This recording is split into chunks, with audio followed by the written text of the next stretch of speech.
PSG Fan TV, bonsoir à tous, bonsoir à toi Joe. Bonsoir à tous, bonsoir Byron. Le Paris Saint-Germain s'est incliné en milieu de semaine, comme tu le sais, on avait l'opportunité de finir la semaine en beauté, score de parité. Qu'est-ce qui ne t'a pas plu ce soir?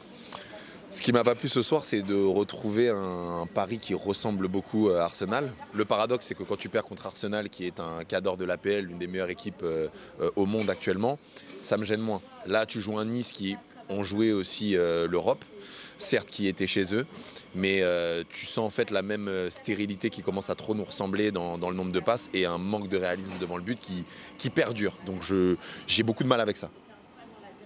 Donc tu parles d'un manque de réalisme. Ce soir, il y avait Kolo Muani titulaire en tant que neuf.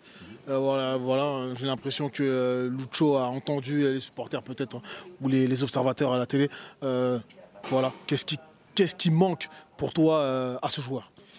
Bah voilà, c'est le paradoxe parce que malheureusement Kolo Muani il a peut-être une perte de confiance. Après, je reste intimement persuadé que cette place de neuf, c'est pas son poste de prédilection. J'entends dans ce schéma de jeu qu'il ne va pas vers de la transition. Pour moi, Kolo Muani, il pourrait être bon plus en remplacement de Dembélé, par exemple, dans un turnover, mais pas dans ce poste de neuf, dans cette jeu de possession.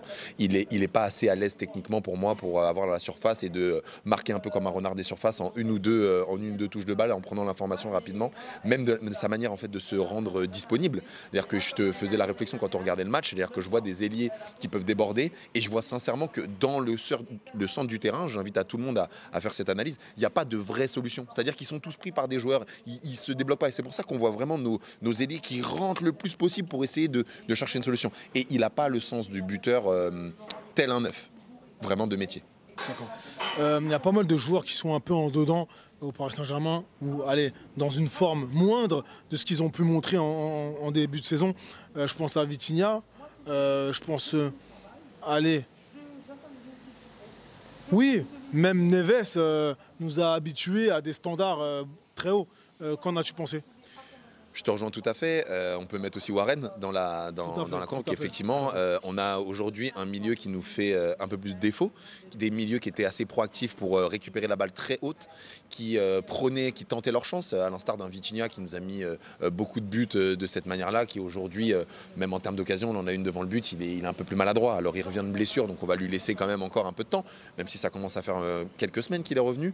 Je trouve que vraiment ils nous mettent un peu dedans notre milieu de terrain. Ils monte pas assez de niveau et c'est vrai que à force de, je suis content de ta question parce qu'à force de parler des erreurs de Donnarumma qui arrivent en fait assez fréquemment, du manque de réussite qu'on a devant, on a tendance un peu, je pense que nos milieux, on a tendance à oublier qu'aujourd'hui ils sont quand même pas très bons non plus.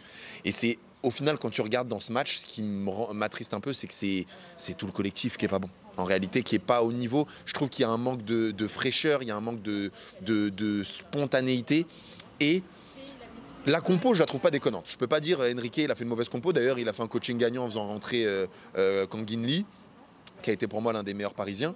Mais derrière, tu sens que le style de jeu correspond difficilement en fait à nos qualités. Très bien. On va terminer sur ce regard sur le classement. Paris Saint-Germain, deuxième. Donc c'est pour la première fois cette saison, je pense. Est-ce qu'il faut s'inquiéter ou pas du tout?